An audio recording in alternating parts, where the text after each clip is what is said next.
Good evening, students. Today I am going to tell you about another cell organelle. This is called ribosomes. For the first time, ribosomes was seen in beetroots by Robinson and Brown in 1953.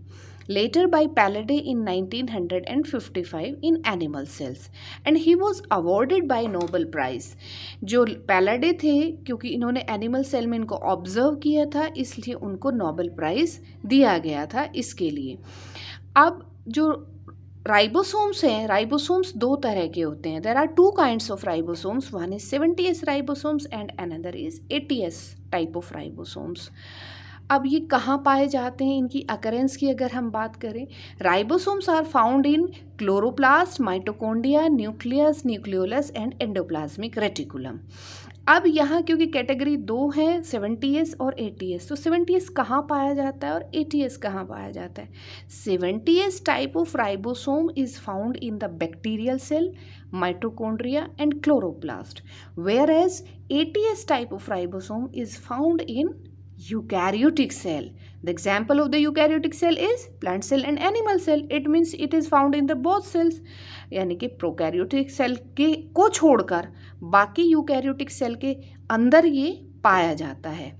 अब ये जो organelle हैं, जैसे for example mitochondria और chloroplast, ये किसके अंदर पाए जाते हैं? यूकैरियोटिक सेल के अंदर पाए जाते हैं। तो इसकी एक और विशेष बात है, जो माइटोकॉन्ड्रिया और क्लोरोप्लास्ट है, इसके अंदर 70S टाइप ऑफ राइबोसोम्स पाए जाते हैं। It means they shows the primitive nature within the eukaryotic cell.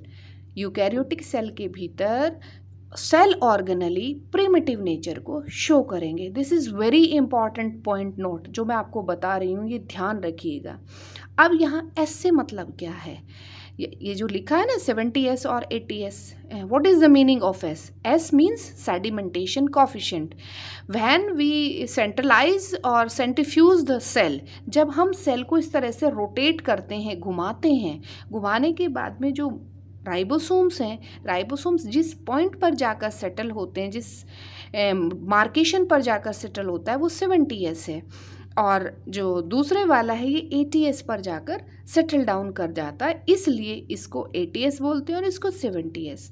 फिर से अगर इसको और ज़्यादा तेज़ी के साथ में घुमाया जाता है तो ये दो सब यूनिट में टूट जाता है। 70S राइबोसोम्स स्प्लिट कर जाता है दो सब यूनिट में। वन इज स्मॉलर सब यूनिट इज 30S सब यूनिट इज 50S सब यूनिट। यहाँ इन पॉइंट्स पर जाकर ये सेटल डाउन करता है।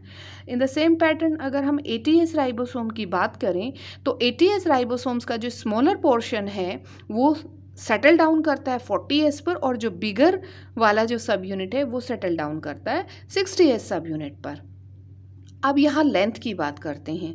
70S राइबोसोम्स का अगर लेंथ को हम लें दोनों यूनिट्स का, तो वो 290 एंगस्ट्रोम लेंथ होगा, और जो विड्थ होगा वो उसका 210 विड्थ होगा। इसी तरह से 80S का जो लेंथ है वो है 300 से लेके 340 एंगस्ट्रोम इसका लेंथ होगा, और इसका जो विड्थ होगा 200 से लेके 240 एंगस्ट्रोम इसका विड्थ होगा। तो इस तरह से ये ओवरऑल स्ट्रक्चर हो गई 70S का और 80S का। अब ये कैसे काम करते हैं, क्या इनके फंक्शंस हैं, किस तरह से ये यूनिट्स आपस में फ्यूज़ करती हैं, अब हम वो डिस्कस करेंगे। यहाँ हम एग्जाम्पल लेंगे 80S सब यूनिट किस तरह से जॉइंट होती है, किस तरह से काम करती है। 60 और जो 40 सब यूनिट्स हैं, जब ये साइटोप्लाज्म में सेपरेट रहती है तो ये फ्यूज़न कैसे होगा, इसका ये कॉम्बिनेशन कैसे होगा? जैसे ही मैग्नीशियम आयंस की कंसंट्रेशन बढ़ना शुरू हो जाती है, मैग्नीशियम आयंस की मैं बात कर रही हूँ, here is the magnesium ions. Magnesium ions की कंसंट्रेशन जैसे ही साइटोप्लाज्म के अंदर बढ़ना शुरू होगी तो ये जो स्मॉलर सब यूनिट है ये बड़ी सब यूनिट के साथ में फ्यूज़ कर जाएगी और it will form the 80S। इसी तरह से सेम पैटर्न में अगर हम 70S की बात कर रहे हैं तो 70S भी यहाँ 30 हो जाएगा और यहाँ पर आपका 50S सब यूनिट होगा। तो इस तरह से 80S सब यूनिट का फॉर्मेशन हो जाता है। अब अगर कंसंट्रेशन और ज़्यादा बढ़ जाती है, मोर कंसंट्रेटेड अगर हो जाता है साइटोप्लाज्म, तो क्या होगा, जो 80S की जो टू मॉलिक्यूल्स हैं वो आपस में फ्यूज़ कर जाते हैं and they will form the dimer. ये किसका फॉर्मेशन करेंगे? ये डाइमर का फॉर्मेशन करते हैं, और ये 120S सब यूनिट होता है। ये ध्यान रखना है, ये 120s सब यूनिट वाले डायमर का फॉर्मेशन करेगा। अब यहाँ इसमें आप देख रहे हैं, हियर इज़ द, ये लंबी सी लाइन दिखाई दे रही है, दिस इज़ मैसेंजर आरएनए। ये मैसेंजर आरएनए है।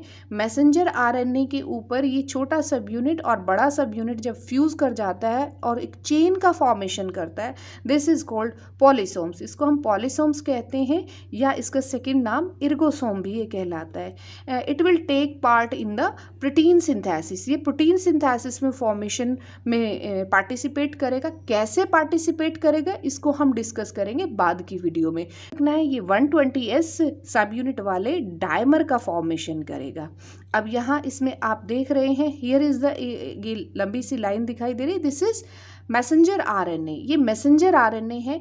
मैसेंजर आरएनए के ऊपर ये छोटा सब यूनिट और बड़ा सब यूनिट जब फ्यूज़ कर जाता है और एक चेन का फॉर्मेशन करता है, दिस इज़ कॉल्ड पॉलीसोम्स। इसको हम पॉलीसोम्स कहते हैं, या इसका सेकंड नाम इर्गोसोम भी ये कहलाता है। It will take part in the protein synthesis. ये प्रोटीन सिंथेसिस में फॉर्मेशन में पार्टिसिपेट करेगा। कैसे पार्टिसिपेट करेगा इसको हम डिस्कस करेंगे बाद की वीडियो में, क्योंकि प्रोटीन सिंथेसिस अपने आप में बहुत बड़ा टॉपिक है।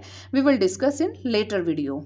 ओके, तो अभी आपने ध्यान रखना है, जब 40-60 के साथ में फ्यूज़ करता है तो वो मैग्नीशियम आयंस की प्रेजेंस में फ्यूज़ करता है और ATS का फॉर्मेशन करेगा।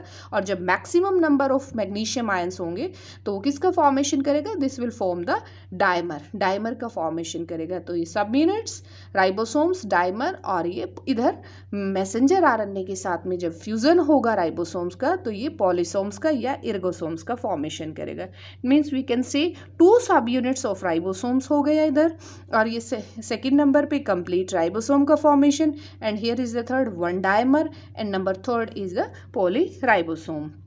अब फंक्शंस की बात करते हैं, क्योंकि राइबोसोम्स हैं, राइबोसोम इज़ वेरी इंपॉर्टेंट। तो ये किसका फॉर्मेशन करेगा, मैसेंजर आरएनए के साथ में प्रोटीन सिंथेसिस का फॉर्मेशन करता है। तो राइबोसोम का जो मेन काम है, जो मेन फंक्शन है, वो है protein synthesis. So the ribosomes are called protein factory of the cell. Protein factory कहलाती हैं सेल की। सारा जो प्रोटीन का सिस्टम है, प्रोटीन जो बनाता है वो कौन बनाता है, राइबोसोम बनाता है। तो इस तरह से आपका ये जो टॉपिक है राइबोसोम से रिलेटेड, वो आपका मैंने कंसेप्ट क्लियर कर दिया है। आई होप स्टूडेंट्स आपको सारा जो रिगार्डिंग द राइबोसोम है कंसेप्ट क्लियर हो गया होगा। अगर आपकी कोई क्वेरी है, कोई प्रॉब्लम है, you can ask me through your comment. मुझे आपकी कमेंट का वेट रहेगा। और अगर आपको मेरी पढ़ाई हुई वीडियोस अच्छी लग रही हैं, आपको प्रिय लग रही हैं, तो मेरे चैनल को सब्सक्राइब करना, लाइक करना, शेयर करना मत भूलिएगा। Thank you, have a great day, bye bye, take care.